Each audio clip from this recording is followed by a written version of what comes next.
Un trinquet sans son mur de droite, c'est le Yokoberi.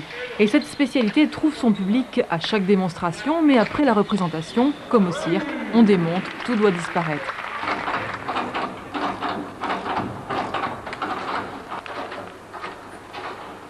Ce tournoi est itinérant. Du printemps à l'automne, en 2004, le Yokoberi a fait 7 escales en Aquitaine et autant de fois monté et démonté. Un des premiers soucis de son constructeur fut son aspect pratique. Il a fallu adapter ça au transport. C'était surtout le transport. Donc on a fait tous des petits éléments. Les plus longs font 2,50 m, c'est-à-dire la largeur du gabarit d'un camion. Et les 15 éléments du Yokoberi ne sont pas seulement pratiques au transport, ils sont également étudiés pour le meilleur jeu avec par exemple une pente calquée sur celle du trinquet d'Arkang. J'ai fait ça en fonction du trinquet qui me semblait le plus facile à jouer.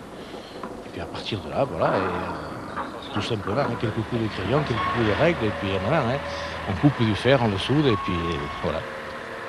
1 heure pour le démontage, un peu plus pour le remontage. Autant dire que cette structure est parfaitement adaptée pour l'exercice. C'était le pari de faire quelque chose comme ça dans la durée.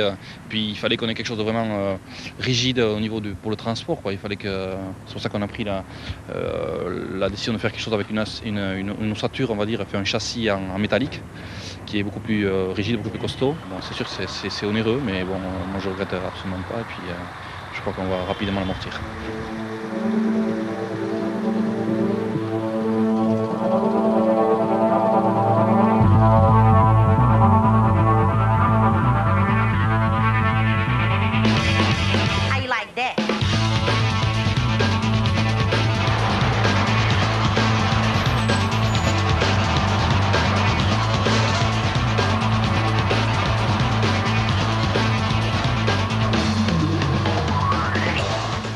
Le Yokoberi de Christophe Dardy fait une autre escale pour un autre tournoi et grâce à cette mécanique bien huilée, le spectacle peut recommencer.